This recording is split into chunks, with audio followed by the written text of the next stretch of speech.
Бұл бейнеролик балалардың заңды өкілдеріне арналған, және егер бала мектепке дейінгі ұйымға қабылданып барып жүрген болса, Индигадағы жеке кабинетке кіру жолын көрсетеді. Мысалы, баланың сабаққа қатысу табелін тексеру және бекіту үшін. Индига порталының басты бетіне кіруіңіз керек. Егер сіз компьютермен жұмыс істеп жатсаңыз, экранның оң жақ жоғары бұрышындағы жеке кабинет деген түймешікті басыңыз. Мобильді құрылғылар үшін дәл сол оң жақ бұрышында түймешіктің орнында пайдаланушы белгісі болады. Заңды өкілдің GSM енгізу жолы шығады. Егер сіз осыған дейін кезекке қою туралы өтініш беріп, балаңыз қабылданған болса, онда жеке кабинетіңіз бар. Бұл жағдайда GSM енгізгеннен кейін интернет порталдың шарттарымен және жұмыс ережелерімен келісу белгісін және жалғастыру деген түймешікті басыңыз. Екінші қадамда жүйе құпия сөзді сұрайды. Құпия сөзді енгізгеннен кейін пайдаланушы Ed24 қосымшасы арқылы QR код сканерлеп, өз тұлғасын растауға тиіс. Табысты расталғаннан кейін жеке кабинетке кіру үшін кіру деген түймешікті басыңыз. Құпия сөзді орнату және енгізу кезінде мұқият болуларыңызды сұраймыз. Егер құпия сөз қатарынан 3 рет қате терілген болса, онда жүйе жеке кабинетке кіру мүмкіндігін бұғаттайды. Жүйе бұл әрекетті құпия сөзді таңдау және жеке кабинетті бұзу әрекеті деп бағалайды. Егер жеке кабинетке кіре алмай жатсаңыз, не істеуге болады?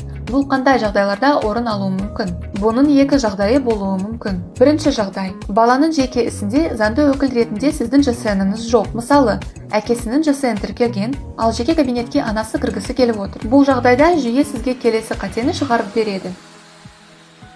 Оны жою үшін мектепке дейінгі ұйымға жолығып, уәкілетті қызметтерден екінші заңды өкіл GSM және телефон нөмірі туралы мәліметтерді тіркеуді сұрау керек. Содан кейін екінші жағдайға өту керек. Екінші жағдай: сіздің GSM-іңіз баланың жеке ісінде тіркелген, бірақ сіз жеке кабинетке ешқашан кірген жоқсыз және Ed24 мобильді қосымшасын орнатпадыңыз. Бұл қандай жағдайларда болуы мүмкін? Мысалы, Индига жүйесі қалаңызда қосылған кезде балаңыз мектепке дейінгі ұйымға барып жүрген және балабақша ұсынған мәліметтерге сәйкес деректердің тарихи импорты секілді балаңыз Индига жүйесінде тіркелген. Бұл жағдайда жүйе қате туралы хабарламаны шығарып, Ed24 қосымшасын орнату жөнінде нұсқаулықты ұсынады. Сіз бұрын Индига жүйесімен жұмыс істемегендіктен сіздің Ed24 мобильді қосымшаңыз жоқ. Жүйе сізге бұл жөнінде хабарлады. Ed24 мобильді қосымшасында тіркелу жөніндегі нұсқаулық төменірек орналасқан. Оны мұқият оқуды сұраймыз. Бірінші қадамда Ed24 қосымшасын жүктеп алыңыз. Ол үшін экранда көрсетілген QR кодтарды пайдаланыңыз. Android операциялық жүйесімен құрылғылар үшін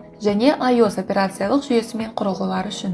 Екінші қадамда Ed24 қосымшасында тіркелуіңіз қажет. Ол үшін сізге нұсқаулықта көрсетілген QR код немесе бір реттік құпия сөз керек болады. Нұсқаулықты жаппай телефонда алып, Ed24 қосымшасын ашыңыз. Тіркелу рәсімін аяқтау үшін тіркеу экранында баланың жеке ісінен заңды өкілдің телефон нөмірін көрсетіңіз. Белгіні түртіп, жалғастыру деген түймешікті басыңыз. Әрі қарай қосымшада компьютердегі нұсқаулықта көрсетілген бір реттік құпия сөзді енгізіп, жалғастыру түймешігін басыңыз. Қосымшаның телефон нөмірімен табысты байланыстырылғаны туралы хабарламамен экранды ашыңыз. Қосымшаның басты экранына шығу үшін жалғастыру түймешігін басыңыз. Енді компьютерде үшінші қадамда жөнелту түймешігін басыңыз. Растау кодын енгізу жолымен парақша ашылады. Ал Ed24 қосымшасына растау кодын қамтитын құпия сөзді қалпына келтіру туралы хабарлама келеді. Осы кодты тиісті жолға енгізіңіз. Енді жүйенің нұсқаулығы бойынша жаңа құпия сөзді орнату қажет. Ол нұсқаулықта көрсетілген барлық талаптарға сай келуі тиіс. Жаңа құпия сөзді енгізіп, жаңарту деген түймешікті басқаннан кейін, жүйе сізді жаңа құпия сөзді енгізу үшін басқа бетке жолдайды.